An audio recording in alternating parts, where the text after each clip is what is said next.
नमस्कार दोस्तों, जैसे कि आप सभी को पता है बीजेपी 400 पार तो छोड़िए सत्ता पाने के जादुई आंकड़े तक भी नहीं पहुंच पाई। फिर भी सियासी युद्ध में अपनी जीत का परचम लहराने के लिए मोदी जी अब गठजोड़ की सरकार, या यूं कहे तो गलत नहीं होगा कि मोल भाव की सरकार सिर्फ इसलिए बनाने जा रहे हैं कि मोदी जी फिर से एक बार अपने आप को प्राइम मिनिस्टर की कुर्सी पर देखना चाहते हैं। पर यह सब इतना आसान नहीं होगा जितना उतावलापन मोदी जी को पीएम बनने का है, और नियति को या यूं कहे कि उतना ही उतावलापन इस मोल भाव सरकार के लुढ़कने का भी है। जी हाँ, जितना जल्दी सरकार बनाने के लिए मोल भाव किया गया, उतनी ही जल्दी इसके लुढ़कने की कवायद भी लगाई जा रही है। या यूं कहा जाए कि राहुल गांधी का इस सरकार के बनने में जितना हित है, उतना हित तो यूपीए को सरकार बनाने से भी नहीं मिल सकता। खबरों में आगे बढ़ने से पहले अगर आप भी गोदी मीडिया का बहिष्कार करते हैं तो वीडियो को लाइक करें, चैनल को सब्सक्राइब करें और बेल आइकन भी दबाएं।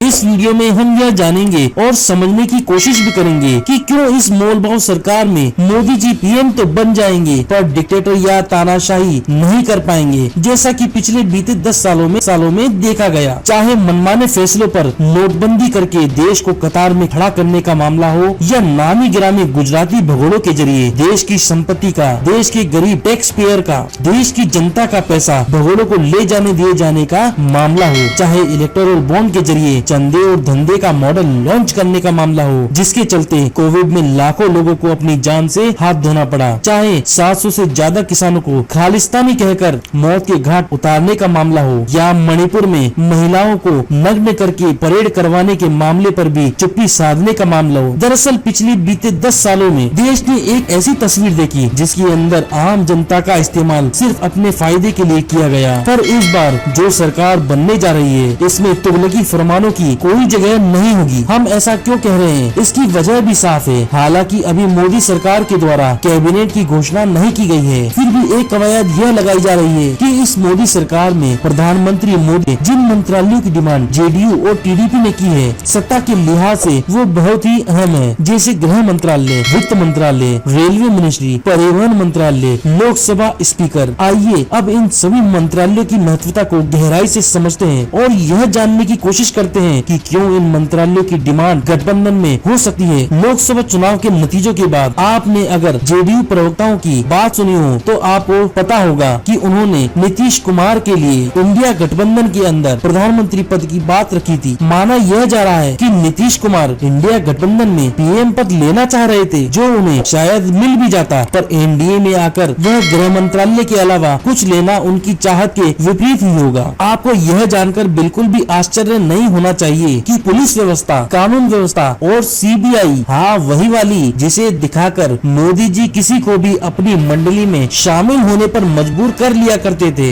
इसके बाद बारी आती है वित्त मंत्रालय की, जिसकी डिमांड टीडीपी कर सकती है, जिसके अंडर में ईडी काम करती है, वही वाली ईडी जिसने दिल्ली के मौजूदा मुख्यमंत्री को आचार संहिता लगी होने के बावजूद अरेस्ट कर लिया, वो भी बिना किसी सबूतों के। इसके बाद आती है रेलवे मिनिस्ट्री, परिवहन मंत्रालय, जिसके अंदर मेगा प्रोजेक्ट, सड़क निर्माण, या यूं कहे बड़े बड़े इंफ्रास्ट्रक्चर बनवाने का या पैसों में खेलने वाला मंत्रालय। इसकी डिमांड भी जेडीयू कर सकती है, जिसके चलते आंध्र प्रदेश को न सिर्फ एक विशेष राज्य का दर्जा मिलेगा, बल्कि समय समय पर वित्तीय सहायता भी आसानी से प्राप्त हो सकेगी। और अंत में चंद्रबाबू नायडू लोकसभा स्पीकर के पद की डिमांड कर रहे हैं, और वह इसके नीचे कुछ भी स्वीकार करना भी नहीं चाहेंगे। यह वही पद है जिस पर बैठे व्यक्ति के मुँह से आपने अक्सर यह सुना होगा, कृपया बैठ जाइए, कृपया सदन में शांति बनाए रखिए। लोकसभा स्पीकर का पद ही एक ऐसा पद है जो पीएम से लेकर एचएम तक को भी चुप करने की पावर रखता है। आपने हाल ही में घटित एक मामला देखा होगा जिसमें 78 सांसदों की सदस्यता एक झटके में रद्द कर दी गई, और आपको यह भी जानना चाहिए कि यह वही पद है जिसके चलते सन 1998 में अटल बिहारी वाजपेयी को अपनी सरकार महज एक वोट से गिराने पर मजबूर होना पड़ा। तो आप यह भी जान लीजिए कि कल को मानो अगर नीतीश बाबू मिस्टर पलटू राम एनडीए से यूपीए में आते हैं तो उनको अपनी सदस्यता भंग होने का बिल्कुल भी डर नहीं होगा। अगर मौजूदा भाजपा सरकार मोल भाव करके इन सब या अन्य मंत्रालयों पर भी समझौता करके सरकार भले ही बना ले, पर इस सरकार में नरेंद्र मोदी अपनी इच्छा से ना तो कैबिनेट को अपने मन की बात सुना पाएंगे, ना ही देशवासियों को। सुनने में यह भी आ रहा है कि नीतीश बाबू ने अग्निवीर पर टिप्पणी तो सार्वजनिक तौर पर कर ही दी थी। और टीडीपी ने भी आंध्र प्रदेश में मुस्लिम आरक्षण को लेकर अपने विचार पहले ही जाहिर कर दिए। तो देखना अब यह होगा कि हिंदुत्व के नाम पर देश को बांटकर रख देने वाली सरकार क्या अपने हित के लिए भगवा को फीका होने देगी या अपने ही हाथों बोए गए कांटों को हार बनाकर गले में पहनेगी। बहरहाल देखना दिलचस्प होगा कि बैसाखी पर चलने वाले ये मोल भाव सरकार कब तक सत्ता में सुरताल बैठाकर चलती है और मोदी जी कब तक अपने कांधों पर इस सरकार को लेकर, इस सरकार का बोझ लेकर और कितना चल पाते हैं। फिलहाल इस वीडियो में इतना ही। सत्ता से जुड़ी तमाम जानकारी के लिए हमारे साथ बने रहिए। तमाम ताजा खबरों के लिए हमारे साथ बने रहिए। वीडियो को लाइक करें, शेयर करें और सब्सक्राइब करें। इंडिया रियल पॉलिटिक्स, भारत की सच्ची तस्वीर।